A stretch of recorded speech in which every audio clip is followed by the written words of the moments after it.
Bismillahirrahmanirrahim. Alhamdulillahi rabbil alamin. Allahumma salli wa sallim ala sayyidina Muhammadin miftahi babi rahmatillah adada ma fi ilmillah salatan wa salaman daimain bidawami mulkillah wa ala alihi wa sahbihi. Allahumma salli ala sayyidina Muhammadin salatan taftahu biha lana futuhal arifin wa tufaqihuna biha fid din wa ala alihi wa sahbihi. Assalamualaikum warahmatullahi wabarakatuh. Teman-teman hadirin pemirsa dimanapun Anda berada, khususnya jamaah channel Majlis Ar-Raudhah dan channel Habib Novel Al-Idrus, serta teman-teman yang merilai majelis ini dimanapun berada, terkhusus untuk jamaah Syiar TV di TV satelit. Mudah-mudahan malam hari ini kita bisa belajar bersama dan dikasih barokah, ya, dikasih barokah. Karena kalau belajar nggak ada berkahnya, nggak manfaat. Ya, belajar kalau nggak barokah nggak manfaat. Dan biar berkah, mari kita sekali lagi baca Al-Fatihah dengan niat semoga Fatihah kita ini diterima oleh Allah Ta'ala dan disampaikan pula pahalanya kepada baginda Muhammad SAW, kepada orang-orang tua beliau, leluhur beliau, minal anbiya wal mursalin, kepada istri-istri beliau, keluarga beliau, sahabat beliau, anak keturunan beliau, kepada para tabi'in, tabi'in, kepada auliya sholihin, dan terkhusus kepada orang-orang tua kita yang telah meninggal dunia dan beliau-beliau yang dahulu ikut hadir di majelis ini yang telah pindah ke alam sana. Semoga Allah Subhanahu wa taala menjadikan kuburnya sebagai taman-taman surga dan meletakkan rohnya bersama para nabi, para siddiqin, para syuhada dan para sholihin. Dan semoga berkat beliau-beliau semua Allah taala mengampuni dosa kita, menerima semua amal soleh kita, melapangkan hati kita dengan cahayanya Allah Subhanahu wa taala, dan memberi kita ilmu yang bermanfaat, ilmu yang barakah. Ala hadiniyah wa ala mana wa habibi ali wa ila hadratin Nabi SAW. Al-Fatihah.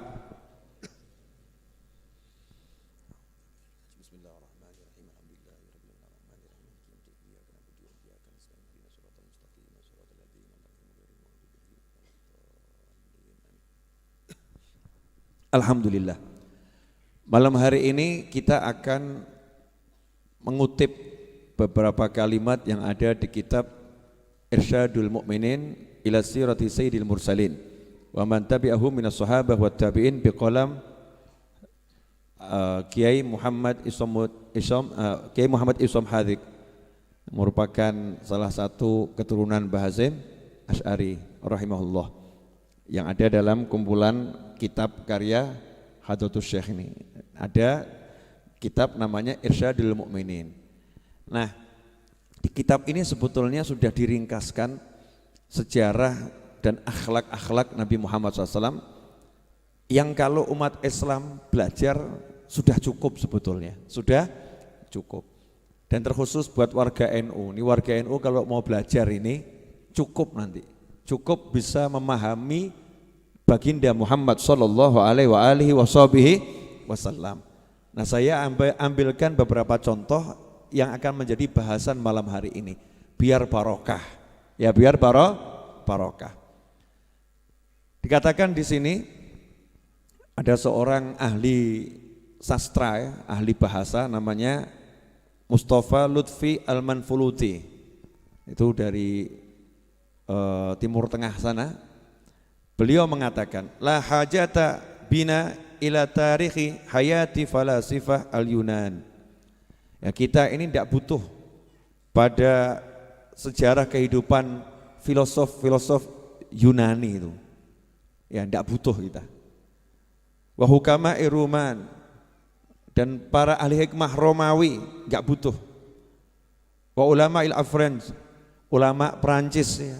Maksudnya pakar-pakar keilmuan Perancis, kita juga tidak butuh. Kenapa?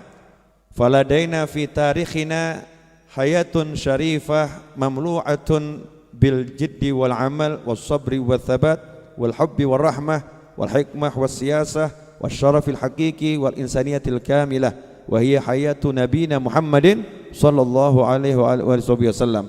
Wa kafa biha uswah hasanah liman kana yarjullaha wal yawmal akhir. Satu ini akan kita bahas. Mudah-mudahan waktunya cukup. Ya insyaallah barokah. Ini kalimat indah sekali.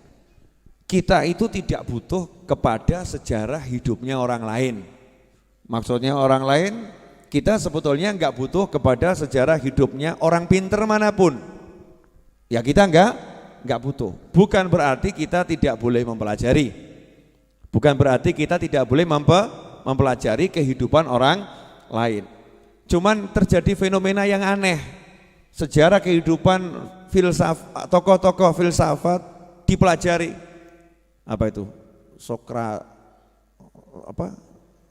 Sokrates apa lagi itu?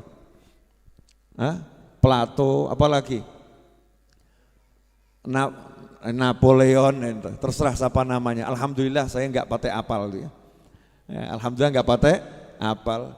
Katanya ada suatu tuh yang jahlun layadur. Kalau bodoh ya enggak bahaya. Kalau bodoh ya enggak bahaya. Kalau ngerti ya enggak pakai manfaat. Kalau ngerti ya enggak pakai manfaat. Sebetulnya kita enggak perlu belajar semua itu, enggak perlu. Kenapa?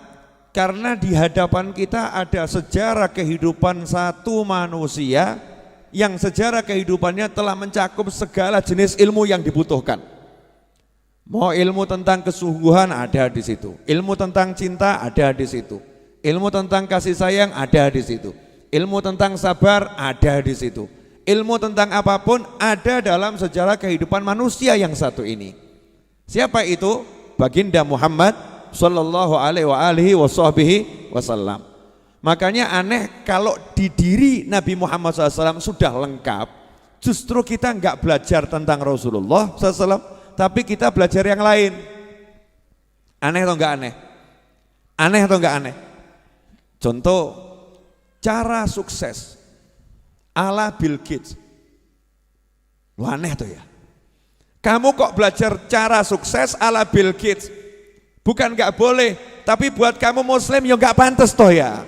Muslim tuh belajar cara sukses nomor 1, cara sukses ala Nabi Muhammad sallallahu alaihi wasallam. Kenapa? Karena yang benar-benar sukses al-haqiqi hanya Nabi Muhammad SAW, bukan yang lain. Saya ngomong begini mungkin yang nonton di dunia maya rodok heboh. Nah karena kebanyakan orang sekarang kan belajar sukses ala Bill Gates, ala siapa lagi itu? Yang punya Facebook? Siapa? Wangele Pol. Nyebut Kanjeng Nabi kan gampang, Muhammad SAW, selesai gitu kan ya. Nyebut namanya Rasulullah dapat pahala, betul? Nyebut namanya Rasulullah berarti ikut-ikut memuliakan Nabi Muhammad sallallahu alaihi wasallam. Lah kita ini sibuk nyebut namanya orang lain, yang Bill Gates, yang saya takut salah nyebut gitu loh. Zaman sekarang salah nyebut kan bisa jadi perkara, betul ya? Nanti dianggap merendahkan, melecehkan, macam-macam lah gitu.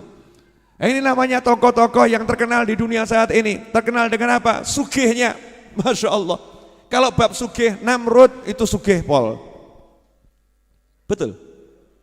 Nasibnya apa? Firaun sugih enggak? Sugih. Pinter enggak? Pinter. Saking pinternya Firaun bisa ngakali sak negara, aku Tuhan, keren tuh. Iya, bohongi satu negara, aku Tuhan. Satu negara percaya loh. Itu yang berani nentang cuman satu, Nabi Musa alaihissalam. Dan yang ikut Nabi Musa itu orang-orang lemah, orang-orang susah. Kalau bab masalah sugih, masalah duit, Masya Allah, sebelum kita ini tidak ada apa-apanya tuh. Bill Gates itu kekayaannya berapa toh? Siapa Max apa tadi itu? Kekayaannya siapa? Max Zuckerberg angel tuh ya. Saya takut salah. Kekayaannya banyak, iya, tapi nggak ada apa-apanya sama kekayaan Namrud. Namrud aja kuncinya itu dari emas, yang ngangkat itu orang, Masya Allah, puluhan orang, badannya gede-gede. Itu baru ngangkat kunci untuk gudang emasnya itu. Nah seperti apa tuh kekayaannya Namrud? Ya, Korun ya, kekayaan Korun, maaf, kekayaannya Korun. Seperti apa itu? Kekayaannya Korun. Lah Korun itu sampai sekarang si Korun, hartanya siapapun yang ketemu di bawah bumi dibilang harta siapa? Hartanya Bill Gates atau Korun? Korun. Gak ada kamu gali bumi ketemu harta, kemudian ini harta Bill Gates, gak ada. Ini harta Mark Zuckerberg, gak ada. Hartanya siapa? Harta Korun. Harta karun Indonesianya. Arabnya harta korun, ya, saking sugihnya. Jadi kalau kita bicara sukses itu banyak duit, keliru. Salahnya luar biasa. Sukses bukan duit. Makanya rubah kepalamu, dirubah dulu. Benerkan kepala saya, benerkan kepala Anda, benerkan kepala kita. Sukses bukan duit. Udah selesai. Makanya yang nggak punya duit sukses. Tenang ya, Anda orang-orang sukses. Ya, karena sukses nggak butuh duit. Duit banyak nggak punya cinta, sakno. Kesian atau nggak kesian tuh? Duitnya banyak, golek bojo gak iso. Sukses atau gagal? Mending melarat bojo papat. Betul loh ya? Oh, itu namanya sukses.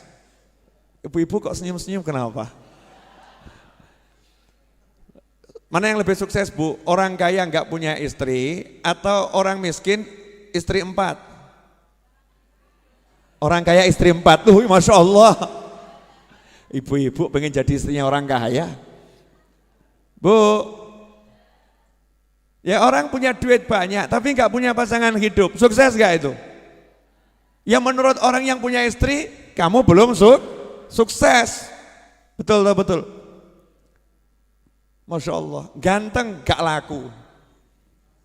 Oh kasihan. Itu kelihatannya yang ngomong kurang ganteng tapi laku itu. Maksudnya dibanding yang ganteng tadi loh ya. Ganteng-ganteng gak laku, aku wajah biasa-biasa tapi laku. Sukses. Sukses gak ada urusannya sama duit.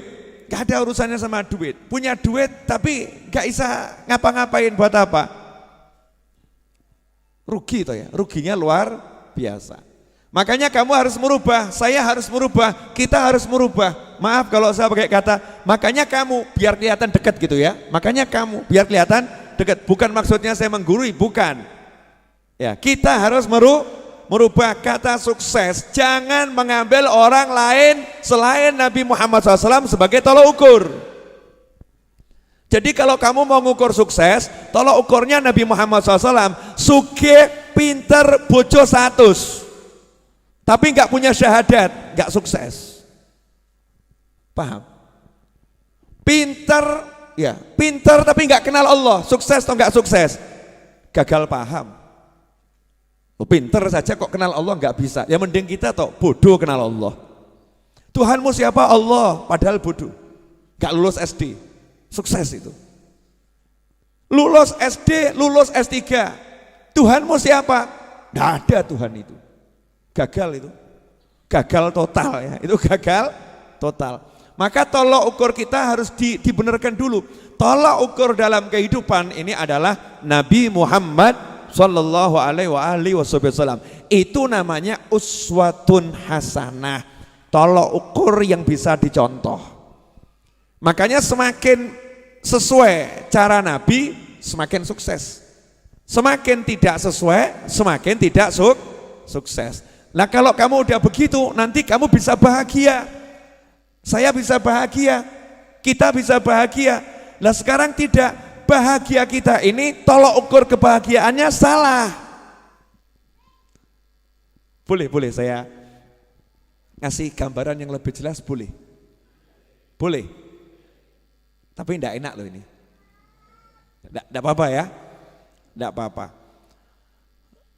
Mana yang lebih sukses? Orang naik mobil harga 4 miliar atau orang jalan kaki di pinggir sawah?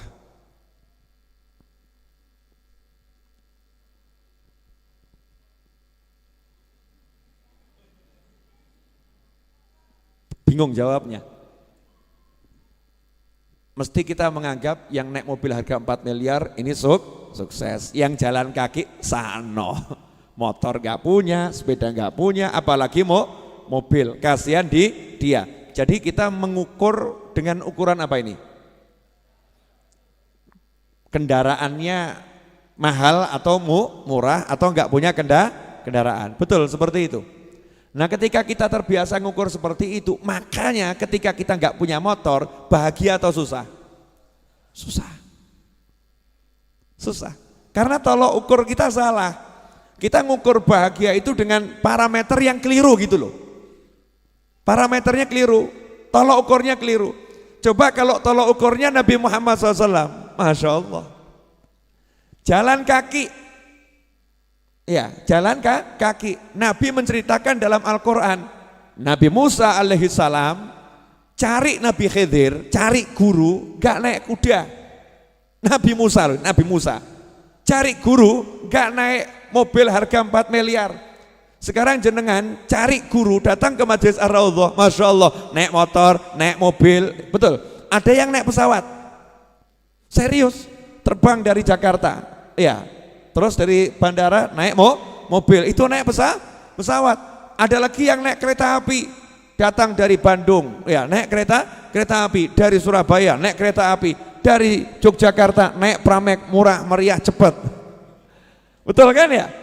Naik kereta api, naik kendaraan. Nabi Musa alaihissalam jalan kaki, jalan kaki. Berarti ketika kita jalan kaki, kita bisa merasa bahagia. Kenapa? Aku mirip Nabi Musa. Keren toh? Keren toh gak keren?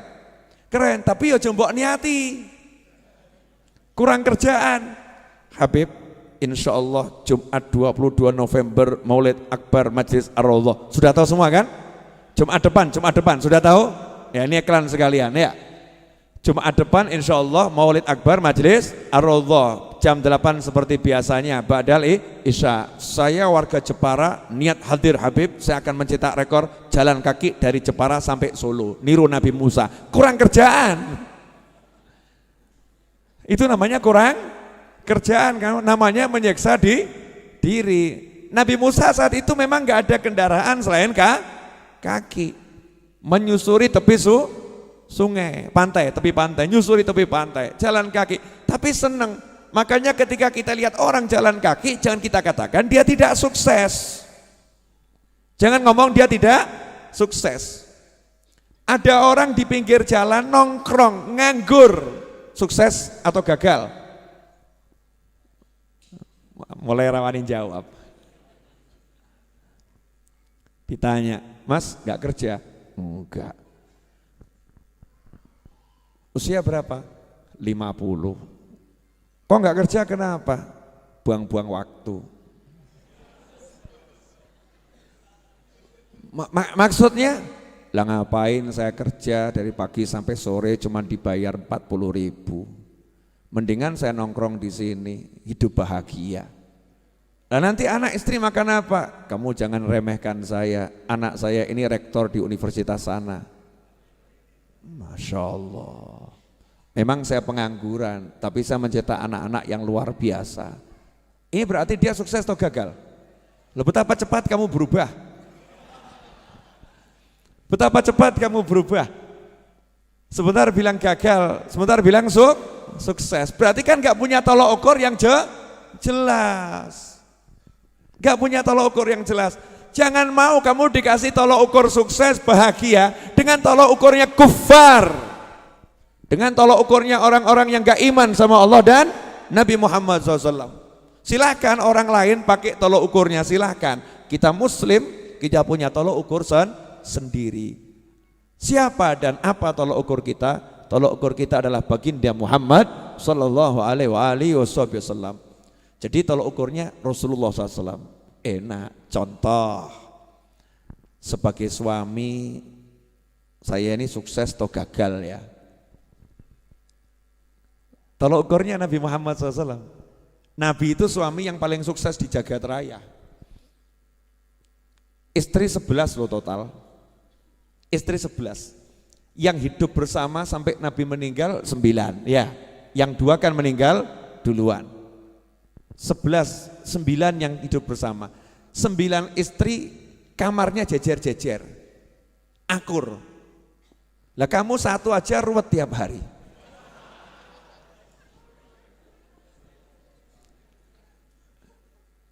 Lalu belum jadi istri udah perang. pacaran tambah dosa plus perang ya, ngambek-ngambekan, lempar-lemparan, Masya Allah, sudah berdosa ruwet pula ya. Setelah menikah, Masya Allah, ya hari pertama bagus, hari kedua bagus, hari ke-10 mulai tampak tanda-tanda ketidakbagusan, hari ke-15 piring pecah, satu aja ruwet pakai pol pula, ruwet pakai pol. Istri yang nganggep bojoku ruwet, suami yang nganggep bojoku ruwet. Nabi Muhammad SAW 9 loh jejer. Tiap pagi Nabi Muhammad SAW itu habis sholat subuh, habis dzikir, habis wirid, duduk bersama sahabat. Nabi SAW nanya sama sahabat, ada enggak yang meninggal? Saya mau ngelayat kalau ada, mau nyolatkan makam kan. Tidak ada ya Rasulullah. Ada enggak yang sakit? Kalau ada saya mau jenguk, saya mau jenguk. Tidak ada ya Rasulullah. Udah, ada enggak yang mimpi? Yang mimpi ada enggak semalam mimpi? Kalau ada mau saya jelaskan arti mimpinya. Itu saking Nabi SAW pengen aktif, gak pengen diem gitu. Mau selalu aktif bergerak. Karena diem itu nganggur, nganggur. Makanya orang dulu tuh gak ada yang diem, gerak terus. Karena mencontoh Nabi Muhammad SAW. Selesai dari situ, pagi itu Nabi SAW kemudian masuk ke kamar istrinya satu demi satu. Satu diparani, diajak ngobrol, salaman, duduk ngobrol sebentar, pindah kamar yang lain, salaman, duduk ngobrol sebentar, pindah kamar yang lain. Ke-9 semua disamperin, nanti Rasulullah SAW istirahatnya di rumah istrinya yang jatahnya hari itu tinggal bersama Nabi Muhammad SAW. 9 akur, sukses atau enggak sukses ini? Nah kalau kamu bilang itu dikasih duit semuanya, semua dikasih duit, ya biasa. Lawang istri Nabi itu 9 kamarnya Nabi SAW, istri-istrinya. Rasul ada tamu, coba tanyakan kepada istriku, ada makanan enggak?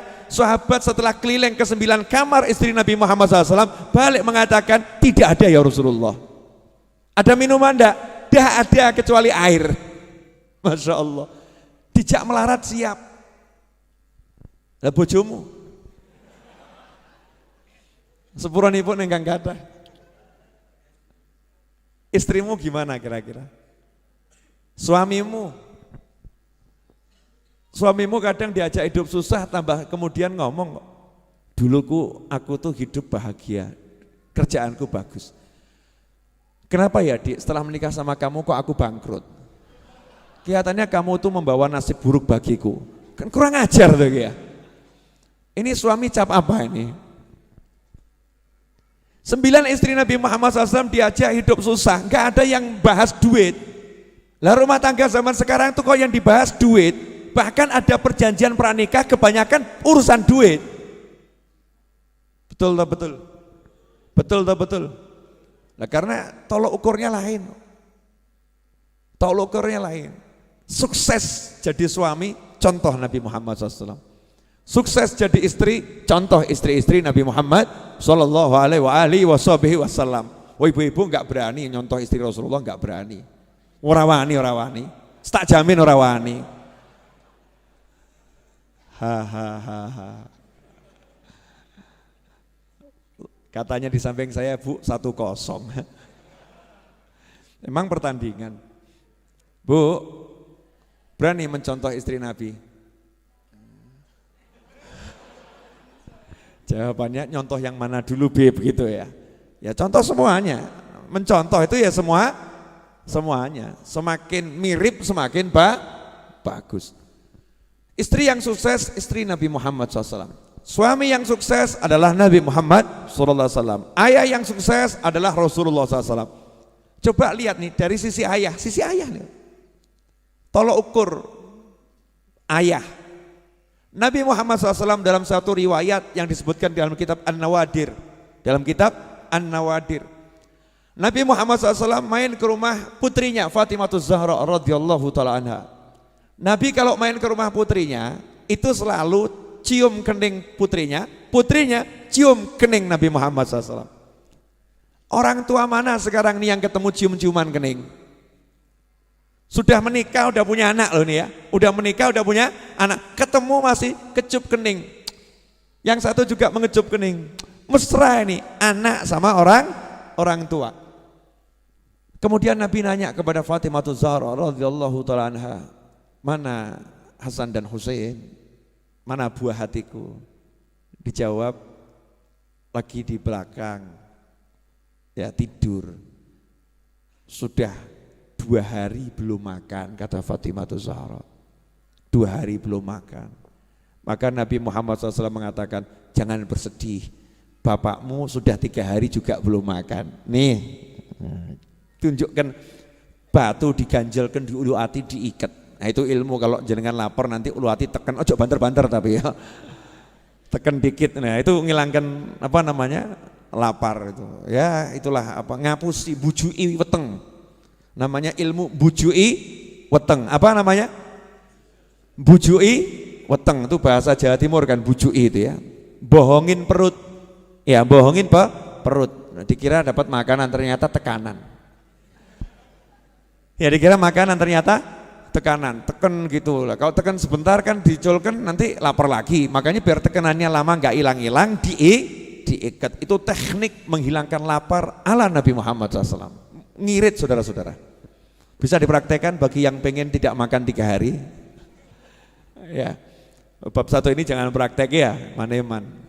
Nah, Nabi SAW tapi tidak tinggal diam. Lihat cucunya belum makan 2 hari. Lihat anaknya 2 hari belum makan. Nabi SAW tidak ngomong begini, mana mantu saya, mana Ali bin Abi Thalib, mana ini suami kok nggak genah, masa istrinya nggak dicarikan makan, anaknya nggak dicarikan makan. Nggak ada seperti itu. Ini orang tua model apa yang ngomong seperti itu? Nggak ada. Anak itu sampai mati, dan setelah mati ya tetap anak. Jangan kamu katakan anak perempuanku kalau sudah menikah bukan tanggung jawabku. Bapak jawab opo kamu? Ada yang tersinggung di atas sana, karena mungkin pernah ngomong seperti itu pada anaknya. Naudzubillah min dzalik. Namanya anak itu sampai kapanpun tetap anak. Maka Nabi Muhammad SAW paham, pasti Ali bin Abi Thalib ya juga udah usaha, pasti udah usaha. Tapi kenyataannya gak ada yang dimakan. Maka Rasulullah SAW keluar dari rumahnya Fatimah Zahra. Ngapain? Cari solusi. Loh, Nabi itu kalau tinggal ngerangkeh itu ya dari surga ya dapat. Cuman kalau gitu kamu bisa nyontoh, gak iso terus gaya ngerangkeh. Tambah ketok hurufat kamu. Ustadz, kenapa begini? Ngambil makanan dari surga niru Nabi, ngawur kamu. Beda makom. Makanya Nabi nggak mencontohkan yang seperti itu. Nabi SAW segera pergi keluar. Jalan keluar dari Madinah, dari tapal batas kota Madinah, ya masih wilayah Madinah tapi tidak dalam kota. Lihat ada satu orang di kebunnya lagi nimba air. Nah, orang dulu tuh kalau nimba bukan pakai ember, tapi kulit sapi, besarnya sesapi. Dan itu pakai seni sambil nyanyi biasanya. Terus nanti pas mak jebur, biur, ya itu musiknya itu biur, itu musiknya. Nabi SAW kemudian nanya, bisa saya kerja nimba air? Nabi itu Masya Allah, dikatakan di sini Rasulullah SAW itu paling benci sama orang yang nggak mau kerja, bukan nggak punya pekerjaan ya, nggak mau kerja, nggak mau usaha gitu. Makanya dari kecil Nabi SAW udah menggembala kambing bil ujroh, menggembala kambing dengan dibayar. Baca kitab ini dijelaskan bil ujroh, bayar jadi karyawan tapi teken kontrak ya, kontrak. Nih saya menggembala sekian jam, upahnya berapa? Ya keren gitu. Makanya ketika Nabi SAW sudah tua, tahu keluarganya itu butuh, Nabi SAW kembali bekerja. Ngomong sama yang punya perkebunan tadi yang nimba air, gimana kalau saya timbakan air? Ya kalau harganya cocok, oke gitu. Ya udah, sekali timba 3 butir kurma kalau saya nggak salah. Saya karena belum buka kitabnya lagi, nanti baca di kitab An-Nawadir. Ya, 3 butir kurma. Deal. Maka Nabi SAW nimba. Timba yang pertama langsung terima gaji kontan, dimakan dulu. Makan dulu. Ini syariat. Makan dulu maksudnya apa? Lah kamu nggak makan 3 hari, ini mau nimba banyak, carikan buat anak, buat cucu. Ya, kamu kalau nggak kuat nanti hasilnya nggak banyak. Kamu harus kuat. Dan ini berlaku juga dalam penerbangan. Di penerbangan itu kalau terjadi hampa udara, itu suruh ngambil pertolongan nafas. Yang mana? Yang dewasa nolong dirinya sendiri dulu, baru nolong anak kecil. Jangan kualik. Kamu kuat dulu baru nolong orang lain. Loh, kamu lemah kok nolong orang lain, tambah mati bareng. Tireng kata orang Jawa ya. Akhirnya mati bareng tuh, bareng-bareng mati semua. Gak ada manfaatnya. Makan 3 butir. Seger Nabi SAW. Ini syariat. Rasul itu kan contoh ya. Maka ya ngajari, nimba lagi. Sampai sekian kali timba, lah talinya putus. Putus. Marah itu juragannya itu, majikannya marah. Ngangkat tangan, Nabi Muhammad SAW ditempeleng. Plah. Selesai udah kontrak. Plah. Nabi SAW ditempeleng ya nyantai, gak kemudian terus ngejak geletah. Ngajak main kasar awakmu. Enggak begitu. Nabi SAW kemudian upahnya tadi kan kontan ya, sekali dikumpulkan. Terus Nabi bertanggung jawab. Tangannya dijulurkan ke mana? Ke arah sumur. Lah kok airnya naik? Lah sing ngamplung ya bingung. Kok iso ya? Airnya naik. Terus Rasul ngambilkan timbanya tadi yang dari kulit ya onta atau sapi tadi, dikembalikan ini. Terus pergi, terima kasih. Pergi Rasulullah SAW pulang ke rumah Fatimah. Nih Fatimah makan, nih Hasan Husain makan. Oh senang kumpul sama cucunya sama anaknya, Masya Allah. Bayangno awakmu kaya ngono lho. Lah kamu nih pulang kerja bawa duit, gak pernah duduk kumpul ngomong sama. Nah ini hasil kerja Bapak, ayo makan bareng nih, ayo kita apa, GoFood, GrabFood, bareng-bareng gitu ya, ayo. Pesan apa? Bareng-bareng. Bapak baru dapat duit, ayo. Kan nikmat, iki ora cetha, nyoh, PN tinggal lunga. Jadi istri itu seperti orang bayarannya PN, gitu Bu. Kok modus senyap kenapa ini? Betul begitu, Bu. Betul begitu. Satu cukup mewakili karena suaranya cukup keras, mengalahkan yang lain. Pemirsa dimanapun berada, ya jamaah channel YouTube dan juga Syiar TV dimanapun berada. Alhamdulillah. Nabi SAW pulang, anaknya dikasih makan, cucunya dikasih makan, ya senang lihat cucunya makan itu. Kurma, beberapa butir kurma, seger, barokah, ya barokah. Lah kita nasi 3 piring nggak warak kok ya. 1 jam kemudian sudah lapar, setengah jam kemudian sudah lapar. Kamu barusan makan 3 piring, iya, tapi sekarang lapar lagi, Masya Allah. Gak barokah, cepat lapar, tidak barokah. Subhanallah. Lah yang nempeleng tadi terus sadar. Dia belum Islam, bukan orang Islam, gak ngerti kalau ini Nabi Muhammad SAW. Jangan-jangan ini Nabi yang dibilang itu ya. Wah kalau ini Nabi yang dibilang itu berarti saya manusia paling celaka ini. Ini tangan saya, ini tangan yang kurang ajar ini. Loh ini orang kafir, paham kurang ajar loh. Orang kafir takut kualat, waneh tuh ya. Lah yang muslim kok gak takut kualat sama Nabi ya. Yang muslim kok gak takut kualat sama Rasulullah SAW. Mencaci maki anak cucu Rasulullah, mencaci maki sahabat Rasulullah, mencaci umatnya Nabi Muhammad SAW. Kira-kira Nabinya tersinggung gak itu? Kok gak takut ya? Gak takut. Yang kafir nih takut. Langsung ambil pedang, tangan kanannya dipotong. Tangan kanan kamu gak layak hidup sama aku. Kalau kamu hidup sama aku nanti aku kualat nih sama lamanya. Pedang. Ojo mbok tiru. Beda makom, ini adegan berbahaya. Jangan ditiru ya, jangan ditiru. Gak boleh niru yang begitu-begitu. Ya namanya dipedot, diamputasi sendiri. Ya otomatis darah mengucur dengan deras ya. Maka dia lemes, hampir mati kehabisan darah. Tapi dia puas, wes lega aku. Lewatlah musafir, kebetulan itu sahabat Nabi Muhammad SAW. Lihat kok seperti itu. Akhirnya ditanya ada apa? Ini tadi begini-begini. Oh iya itu kelihatannya Nabi Muhammad SAW. Udah kamu tak ajak ke rumahnya. Diajak ke rumahnya Rasulullah SAW. Dicari tahu Rasul lagi di rumahnya Fatimah Zahra. Maka ketuk pintu. Assalamualaikum. Waalaikumsalam. Ya Rasulullah, ini tadi yang ngupah kamu nimba, terus nempeleng kamu karena nggak tahu kamu Nabi SAW. Ya, tolong ya Rasulullah, bantu dia. Dia sudah mutuskan tangannya dengan pedang, bantu tolong disembuhkan tangannya. Maka Nabi SAW nanya, mana tangannya yang putus tadi? Bawa sini.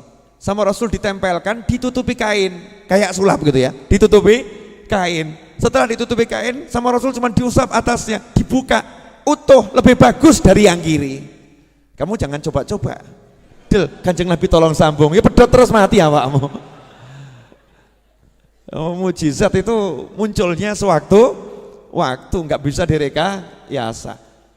Langsung syahadat, orang tadi syahadat, masuk Islam, masuk Islam. Cerita ini hanya ada di kitab An-Nawadir. Kamu jangan nanya Habib, apa ya bener? Ceritanya sahih apa enggak sahih.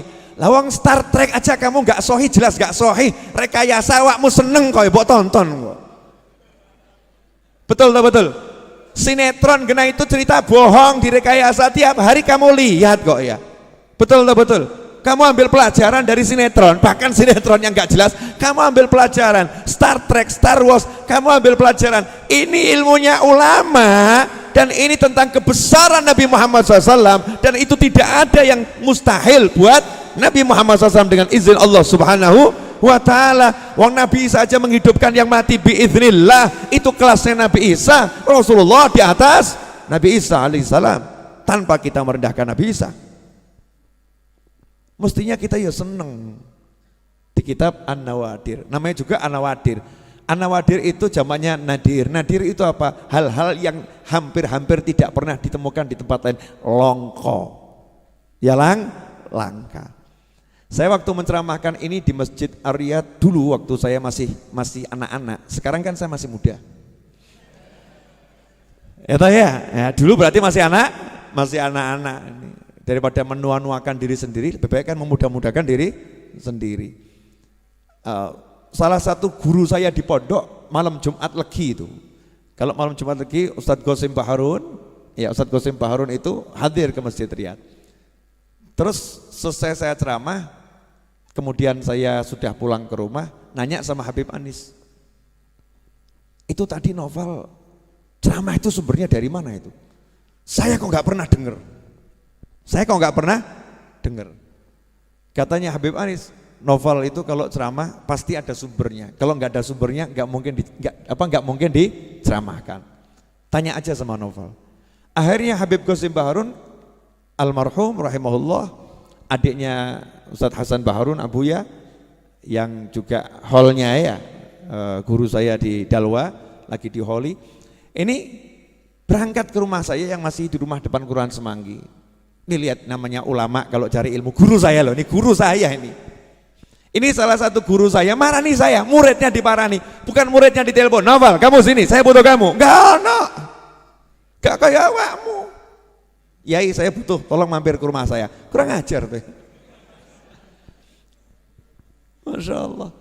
Ini guru saya, datangi saya, ya kaget aku. Oh no, waduh ini sidang ini. Ya, sidang keilmuan ya. Bukan seperti orang ngajukan tesis di sidang ini, lebih ngeri ini. Guru saya nyidang saya. Novel, Habib Qasim ini kan sama Habib Hasan Baharun dari Madura asalnya kan ya.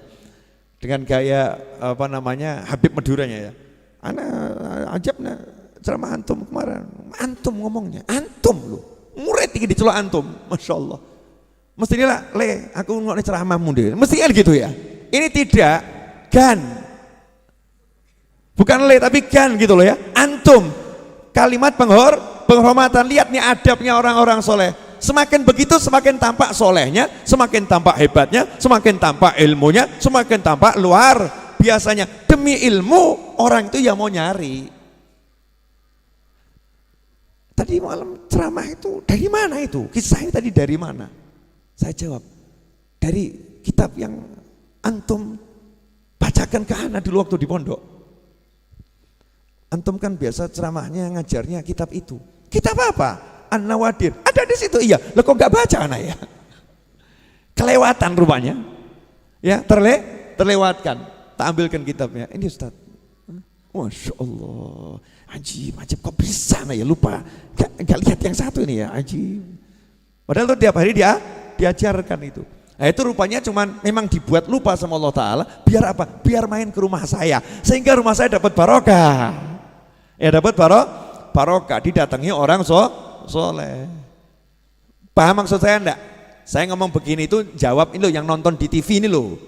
Yang nonton di YouTube sama sebagian yang hadir. Dalil itu kondi. Kita karangan ya Bib Novel Dewi. Saya nyantri puluhan tahun nggak pernah dengar. Saya cari di Google sekian puluh tahun ya nggak ketemu. Baru ketemu sekarang dari mana? Ikhwani rahimakumullah. Lihat nih Nabi Muhammad SAW sebagai ayah bertanggung jawab, nggak pernah membiarkan keluarganya hidup susah. Bukan hidup miskin loh ya. Miskin itu biasa, kaya itu biasa. Miskin itu bukan ukuran tidak sukses, kaya bukan ukuran sukses. Tapi kalau susah ya itu nggak sukses. Kamu miskin tapi harus bahagia. Kamu kaya harus bahagia. Dalam segala keadaan kita harus bahagia.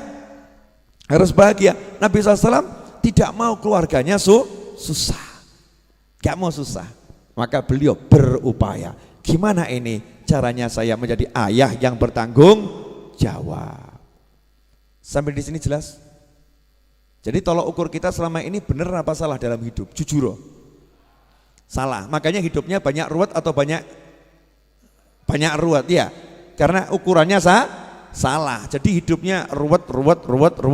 Coba kalau tolok ukurnya Nabi Muhammad SAW. Temenmu nanya, punya duit? Tidak.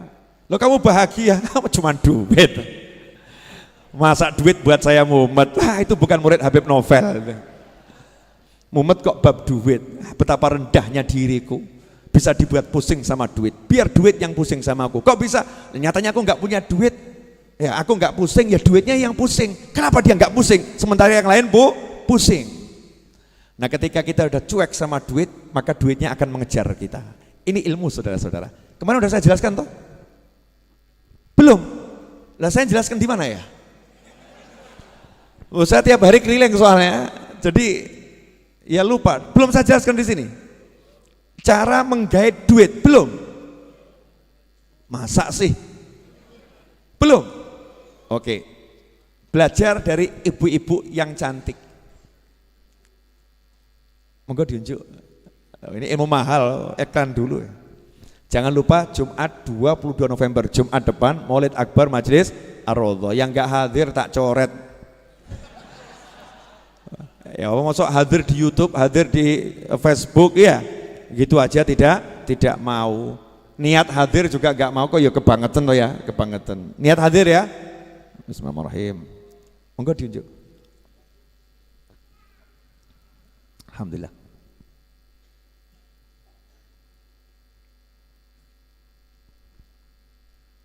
Oh iya.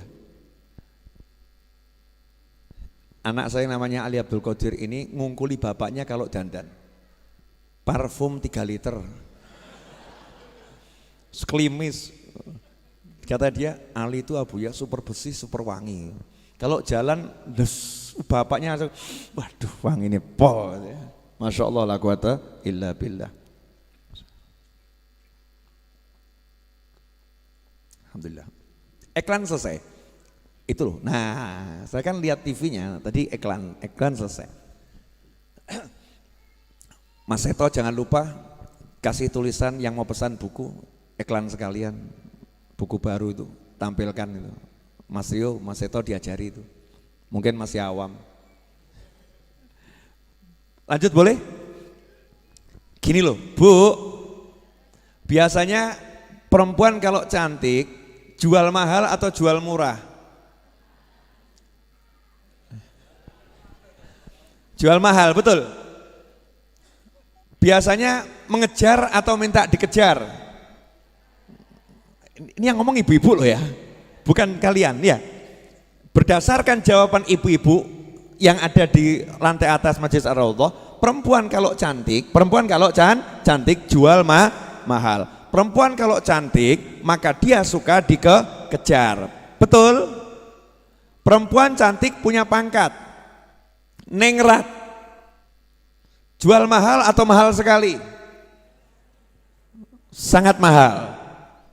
Kalau misalnya mas-mas ini lewat, terus perempuan tadi juga lewat, ketemu, ya ketemu. Kira-kira mana yang mengejar? Perempuannya atau yang lakinya? Wahyu lagi, Wahyu Pol Sugih. Matanya yang mengejar yang mana ini? Yang laki. Betul? Nah, tapi kalau ada laki-laki ganteng, cuek, yang lain keok, ngoyak-ngoyak, yang satu ini cuek. Perempuan yang jual mahal tadi akhirnya ngelirik atau enggak ngelirik? Penasaran atau enggak penasaran? Noleh atau enggak noleh? Ngejar atau enggak ngejar? Jadi yang dikejar akhirnya siapa? Pria tampan yang cuek, betul? Lah kenapa kamu susah cari duit? Karena kamu ngejar-ngejar duit. Baru sadar. Karena kamu ngejar-ngejar duit. Duitnya kamu kejar, kulai duit.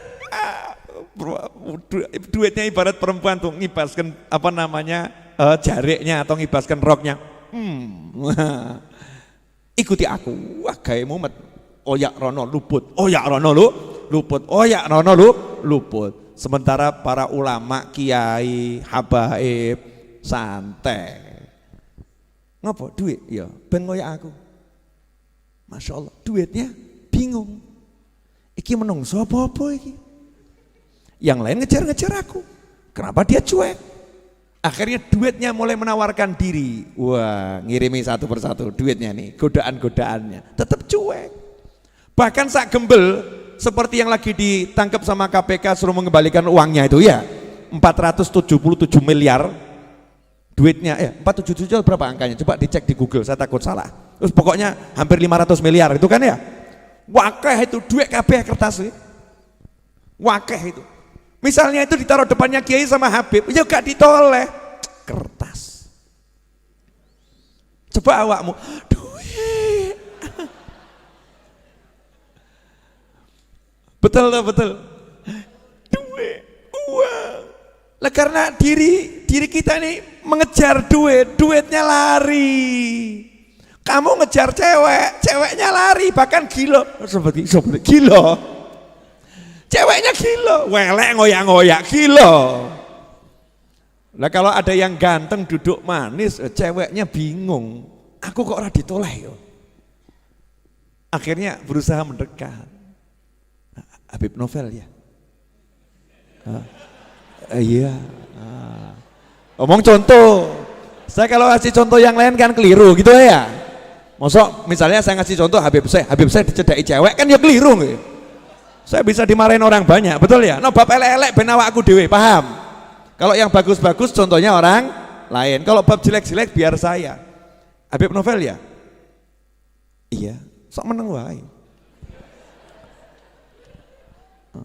Habib boleh minta fotonya? Oh silakan. Cepat. Makasih Bib. Iya. Penasaran. Nah, sing liyane tak njaluk fotoku, sing liyane njaluk nomorku. Iki Habib kok meneng wae ya? Kok meneng wae ya? Akhirnya tambah dia ngajak teman-teman yang lain. Belum pernah aku lihat pria tidak mengejar diriku. Coba kalau kamu deketi dia, kamu kira-kira bisa enggak menggodanya? Oh Masya Allah, 1, 10, 20, 100 jadi tergoda. Tapi yo gengsi gitu kan ya, yo gengsi. Masa Habib tergoda gitu kan ya? Masa Habib tergoda? Oh jaim, jaga image. Ini cuman contoh. Karena kita ini kalau dikasih contoh ayat-ayat Quran gak paham, gak nyantol. Ayat gak nyantol. Oh tak ruwet kayak ayat gak nyantol. Dalil-dalil, makanya kiai-kiai dulu tuh kan gak ada yang ngasih dalil ayat-ayat, gak ada. Dalilnya kan dikira kaya tawon, kan gitu aja. Dikira kaya tawon. Tawon tuh gimana?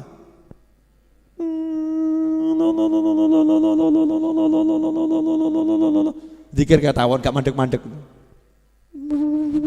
Kayak gitu. Zikir kayak tawon. Baru nanti dijabarkan dalilnya. Lawang anak play group kok minta tafsir kan yo. Saya ngajari goblok. Maaf ya. Mohon maaf. Ini coba kamu pakai kepalamu yang rodok waras, rodok waras ya. Saya pakai kepala saya rodok waras. Kita lihat di TV ada guru ya ngajari anak playgroup tafsir. Anak-anakku tercinta, di dalam tafsir Jalalain disebutkan begini. Dalam tafsir Ibnu Katsir disebutkan begini.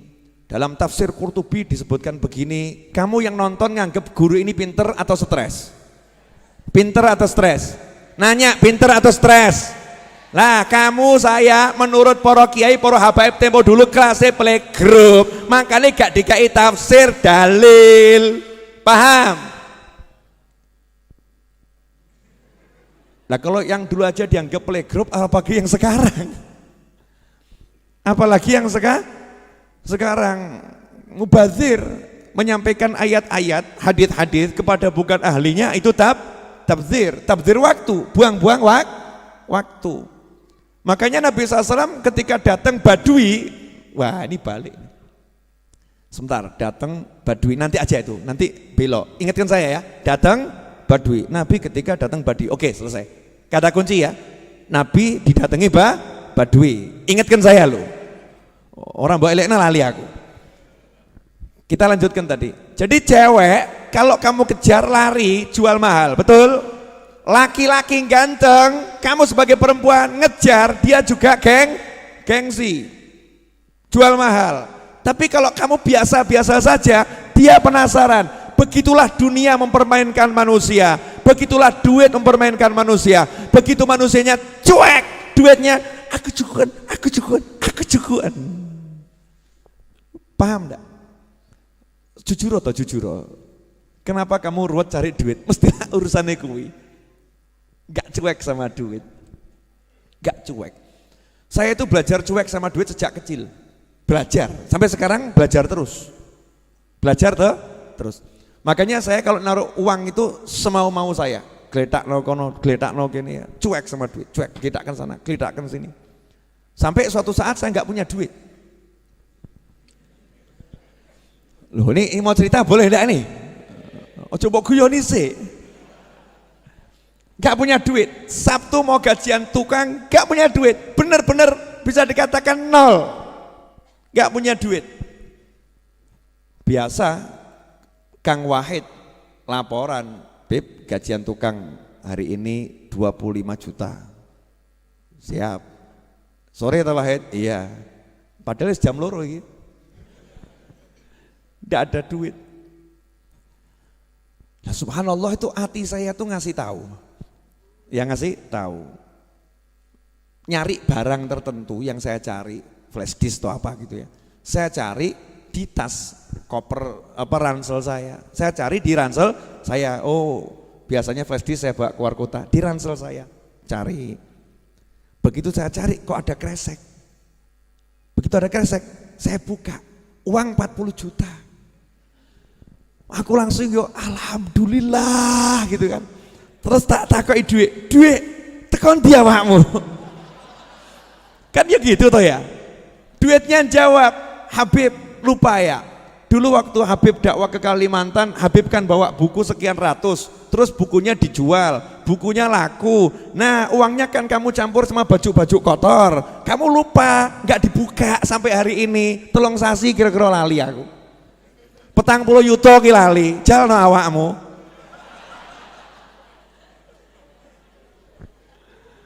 Hahaha. Loh, bukan maksud menghina atau merendahkan loh. Kalau saya nggak pakai bahasa begitu kan kurang kroso toh ya. Tapi dengan kalimat begini kan jadi mak jelek begitu kan ya. Mak jelek. Itu latihan itu. Latihan. Jangan mau kamu dijadikan budaknya duit. Biarkan duit itu mengejar-ngejar kamu karena kamu tuannya, dia budaknya. Ngono loh. Resep. Jelas semuanya? Ini loh, kitabnya cucunya Mbah Hashim tuh, Irsyadul Mukminin, dibaca satu bait saja berkahnya seperti ini. Betul kan? Padahal itu satu bait dibaca belum dijelaskan. Baru ujungnya tok. Barokah. Bisa membuat saya ngomong macam-macam ini tadi lo. Itu namanya barokah. Padahal tadi saya waktu di kamar ganti dandan aku meh ngomong apa aku. Tanya sama anak saya, Abu ya ceramah apa ini ya? Tanya sama istri saya, ini ngomong apa nanti ya? Ngomong yang bab apa ini? Yang pas tuh babnya apa? Oh tiba-tiba kok Ati ngasih tahu buku ini Mbah Hashim. Wah, saya jelek-jelek begini langsung dikasih hadiah loh saya. Oh sama Gus Kikin, Gus Agus, ya kan? Cucu-cucunya Mbah Hashim kemarin di Tebu Ireng ngasih hadiah saya kitab ini. Dan saya dikasih izin untuk nulis ulang kitab bahasa Arabnya Adabul Alim wal Muta'alim. Mau saya ketik ulang sendiri dengan tangan saya, insya Allah. Biar apa? Biar saya punya hubungan sama Mbah Hashim Asy'ari. Awakmu gak duwe? Mau punya hubungan sama Mbah Hashim? Mau? Ya, doakan saya bisa ngetik cepet jadi bagus. Jadi nanti kalau saya nyodorkan ke Mbah Hashim di akhirat sana, insya Allah, ya Mbah Hashim udah terima kiriman buku saya, buku jenengan yang saya tulis lagi. Sudah, itu bukan hasil karya saya. Hasil saya apa? Saya dibantu Jamaah Ar-Raudhah sak jagat raya. Wah, jenengan katut kabeh. Ndongake ra gelem. Tambah batin, apa ya iso rampung. Suudzon. Bukannya bantu doa tambah suudzon ya. Ini nanti kalau kitab Adabul Alim Muta'alim selesai saya ketik sendiri, tak susun yang bagus bentuknya ya, biar keren, kece gitu kan. Oh tak bawa ke Tebu Ireng lagi. Sudah selesai. Ya. Tugas sudah selesai. Nih, ya, kembalikan. Engkau lah entuk meneh aku. Oh iya, orang itu harus rakus urusan akhirat. Rakus urusan akhirat. Jelas semuanya? Apa? Jadi sudah mulai nggak mikir duit ini. Luar biasa, masya Allah. Nyatran duwe. Lo justru yang hebat itu orang nggak punya duit, nggak mikir duit. Itu kan luar biasa. Kalau orang punya duit, nggak mikir duit, biasa. Orangnya duit. Dia punya, kalau nggak mikir ya nggak jadi masalah. Kalau nggak punya kok nggak mikir, itu luar biasa. Wah, generasi muda Ar-Raudhah. Saya kok kalah ganteng sama anak saya ya. Gawat ini. Masya Allah. Anak dan yang ini Husain ini sepupu saya, sepupu tapi usianya seusia anak saya. Ya, seusia anak saya. Boleh dilanjut? Sudah 1 jam loh saya ngomong. Gak kerasa? Hah? Mosok? Yakin gak kerasa? Lapar enggak? Kalau lapar praktek. Tekan. Tadi kan teori, sekarang praktek. Ganjil sih. Ya lumayan toh, 1 menit kan bisa 10 menit ya kan? 10 kali lipat minimal. Nah, makanya Nabi SAW ketika didatangi Badui, orang dusun yang awam Islam, Muslim tapi awam Islam, datang ketika Nabi SAW ceramah, mata sa'ah, ya Rasulullah kapan kiamat? Ya Nabi tidak menjelaskan seperti ke malaikat Jibril alaihissalam. Paham? Ketika malaikat Jibril yang nanya, mata sa'ah, kapan kiamat tiba? Malaikat Jibril yang nanya, malaikat pinter, soleh, alim, cerdas, malaikat. Dan gak nanggung-nanggung, jenderalnya malaikat, pimpinannya semua malaikat. Kapan kiamat ya Rasulullah? Nabi juga jawabannya diplomatik. Ya diplomasi, pinter Nabi jawabnya. Mas'ul ahabi alam nasail. Yang ditanya gak lebih tahu dari yang bertanya.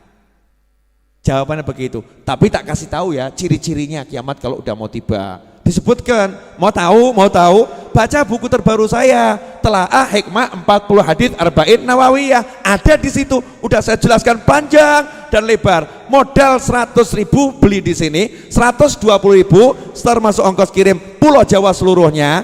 Madura itu bukan Pulau Jawa loh ya, ileng loh ya. Nah terus 170.000 untuk luar Pulau Jawa. Udah saya bahas di situ, lengkap detail. Jangan tanya lagi di sini. Nah di sini cuman saya mau jelaskan pokoknya saja. Boleh toh ya? Nah ketika malaikat Jibril yang nanya, Rasul menjelaskan detail ciri-ciri kiamat kalau mau tiba begini. Malaikat Jibril. Sahabat yang nanya, sahabat yang biasa ngaji dengan Nabi SAW, yo dijelaskan ciri-ciri kiamat mau tiba begini. Gandeng sing takok orang awam dari pegunungan, gunung batu, datang nanya kapan kiamat, nanyanya sama teriak. Rasul nggak jawab, justru Rasul balik nanya, lah kamu punya persiapan apa? Siap apa kamu? Saya sholat gak banyak, nekat gak ini? Nantang loh, takut kiamatnya kapan? Kiamatnya kapan? Kan mestinya kan seperti orang udah siap gitu ya. Ditanya, lah kamu punya persiapan apa? Dereng siap. Sholat ya belum beres, puasa belum beres. Lah kamu punya apa? Ya walaupun gak beres begini, saya cinta Allah dan Rasulnya. Saya cinta Allah dan Rasulnya Muhammad SAW. Jawaban Nabi, anta ma'aman ahbabta. Kamu bersama yang kamu cintai. Selesai. Case close. Kasus ditutup. Selesai.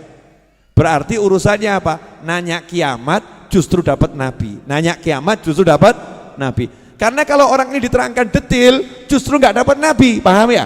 Justru nggak dapat Nabi, dapatnya cuman pasal-pasal ayat-ayat tentang ciri-ciri kiamat. Nah kiai-kiai dulu, Habib-Habib dulu paham. Kalau kita nanya, Yai apa dalilnya tahlilan? Yai apa dalilnya maulud? Tambah gak tahlilan, tambah gak maulud. Ngapain? Sibuk bahas dalil. Paham enggak? Makanya wis gak usah ruwet ya. Ono sing mati 7 dina tahlilno. 40 dina tahlilno. Gitu kan ya? Pokoknya semakin banyak ya semakin bagus. Ben dina mbok tahlilno luwe apik tahlilno. Yai kenapa la ilaha illallah jenenge tahlilan kok ya aneh awak. Udah selesai. Gak dibahas panjang lebar. Ketika yang nanya itu Habib Novel lain. Yai dalilnya tahlilan apa Yai? Masya Allah. Jawabannya Yai sama Habib simple. Sholat jenazah Habib. Sholat jenazah pripun? Sholat jenazah itu sholat namanya sholat yang tidak sholat. Maksudnya sholat gak sholat, ngomong sholat kok gak pakai rukuk, gak pakai sujud, ngadeg dungo. Itu cuman doa. Sholat tapi cuman berdoa, gak pakai rukuk, gak pakai sujud. Ini sholat tidak boleh dipraktekkan untuk yang lain. Misal kok jenengan ketemu orang sakit, saya tak praktek ya sholat orang sakit ben cepet mati. Sing loro disolati Allahu Akbar nih, coba praktek no. Jangan dipraktekkan begitu. Ternyata ini khusus buat orang yang udah mati, orang yang sudah meninggal dunia. Baik jenazahnya di hadapan atau sudah dikubur. Kalau jenazahnya jauh namanya sholat ghaib, tapi sama aturannya 4 takbir. Lah apa yang dibaca? Ternyata surat Al-Fatihah.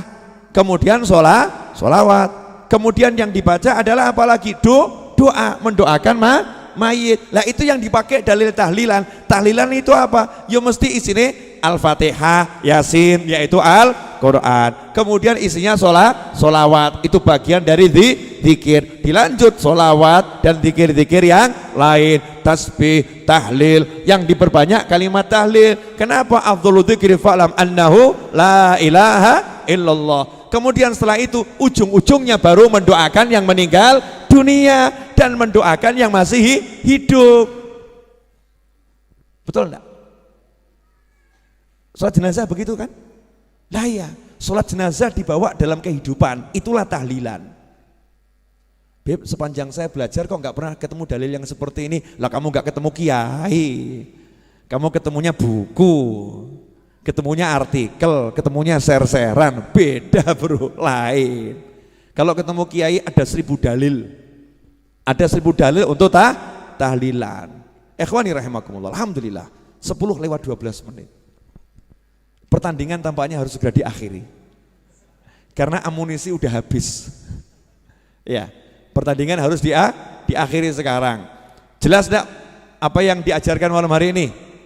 Bukan yang saya ajarkan ya, apa yang diajarkan malam hari ini. Artinya kita semua lagi belajar dari Allah Subhanahu wa Ta'ala. Allah mengajarkan kepada kita ke dalam hati kita masing-masing. Saya dapat pelajaran lewat berbicara, saya dapat pelajaran, engkau dapat pelajaran lewat mendengar, tapi kita semua dapat pelajaran di dalam hati. Mudah-mudahan barokah, amin.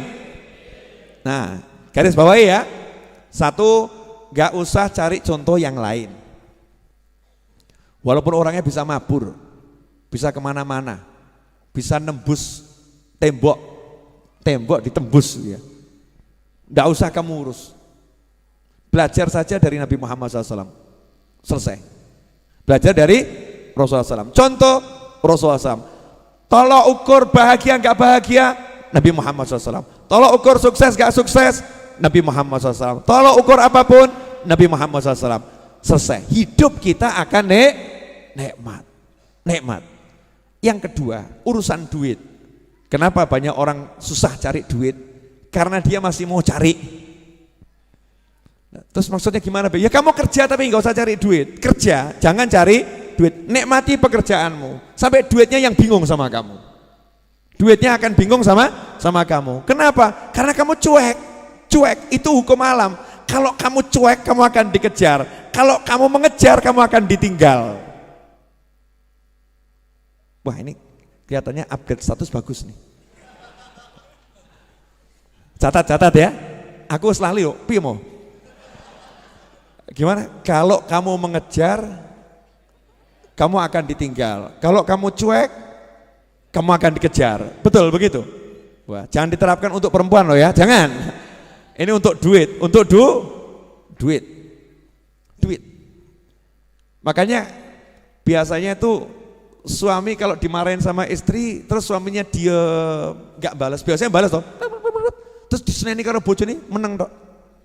Kenapa? Ya. Dadi wong lanang sing bener. Iya. Komentarin cuman iya. Akhirnya istrinya bingung. Kok ngene ya? Kok ora enak ya? Biasanya kan semes dibalas semes kan penak. Semes duk. Duk. Akhirnya apa? Yang nyemet ganti pola, memperlambat. Duk duk duk duk. Urip ngono kuwi. Rahasia loh ini. Ojo mbok dum. Nanti terlampau banyak orang bahagia, nggak ada yang datang majelis Ar-Raudhah.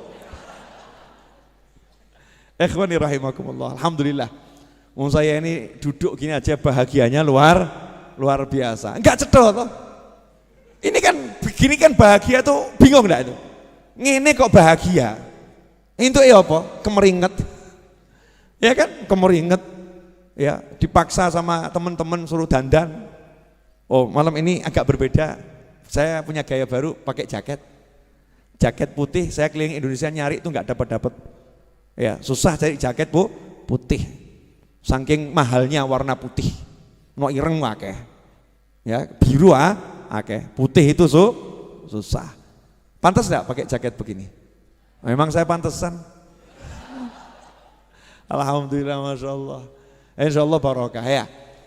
Saya mau minta maaf kepada para gus, para kiai atau para habaib yang hadir di majelis ini kalau saya nggak bisa ngelayani itu. Kadang ada duduknya di belakang, saya nggak tahu. Kadang di pojok, nggak ngerti. Tolong santri-santrinya sama murid-muridnya. Kalau lihat kiainya di belakang, jangan menganggap saya merendahkan ya. Karena memang saya nggak kenal satu persatu. Nah saya makanya minta untuk teman-teman kiai atau gus atau habib, kalau jenengan rawuh di majelis Ar-Raudhah, tahulah tempatmu. Tempatmu bukan di belakang, tapi di depan. Tapi saya juga paham dirimu, saya juga nggak suka di depan. Memang di belakang itu enak, di belakang itu enak, lebih bisa menikmati majelis dan menikmati suasana. Kenapa? Kalau di depan dilihat orang banyak, gak iso obah, ya tambah gak enak. Tapi kadang orang-orang itu kan lihat ini kok kiai saya di belakang, kok nggak disuruh ke depan gitu ya. Mungkin perasaannya nggak enak gitu. Karena memang kita di sini nggak tahu satu persatu dan tidak ada laporan. Ada kiai fulan, syekh fulan ya. Di sini banyak orang-orang soleh, termasuk jenengan tuh orang soleh. Kalau jenengan bukan orang soleh nggak mungkin sampai sini. Wong elek rarene ra. Ceto itu. Masuk sini berarti orang soleh. Hanya orang-orang yang baik yang mau kumpul sama orang-orang baik. Betul kan ya? Iya, berarti jenengan baik atau nggak baik? baik, saya baik, aku baik, kamu baik, kita semua orang baik. Tapi di antara semua yang baik ini ada yang sangat baik. Gak ketokan wonge sapa itu. Ada gitu kan, orang-orang yang masya Allah datang ke sini. Saya minta maaf kalau belum bisa menjamu dengan baik. Termasuk yang nonton tayangan ini, masya Allah. Wah, ada yang nonton asune walim soleh, delok aku nyawang. Jane ki delok aku ya ireng letek ya. Tapi kok ya seneng ya. Terus didongakno, masya Allah, Habibnya masih hitam. Mudah-mudahan semakin bercahaya. Wah, amin. Modal lungguh gak kesel, bercahaya. Berkat apa? Berkat majelis. Makanya kita yang di sini ini bejo, karena orang-orang soleh baik yang hidup maupun yang sudah di alam barzah lihat kita, kok kita dilihat letek, tapi mereka senang kelompok letek linggih bareng.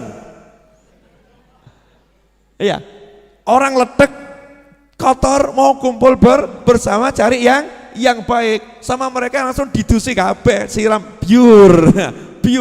Makanya jenengan kalau pulang pengajian kan rodok bingung, hatiku kok enteng ya. Hatiku kok enteng ya, utang kok lali ya. Lali, masalah kok seperti hilang ya. Tapi itu kualitas masalah ya, ini bisa sampai di rumah, bisa sampai di jalan, balik lagi itu. Ya, sudah dikucuk, sudah dibersihkan. Kadang kita sendiri yang ngotori ya, tapi insya Allah kalau istiqomah terus di majelis-majelis yang seperti ini dimanapun berada, insya Allah nanti hati kita akan pelan-pelan akan semakin bersih, padang. Lah kalau udah padang itu ya peteng hilang, betul ya. Kalau udah padang peteng hilang. Jadi yang membuat peteng ada karena kurang padang. Tinggal padangkan diri, selesai masalah. Insyaallah itu yang bisa saya sampaikan.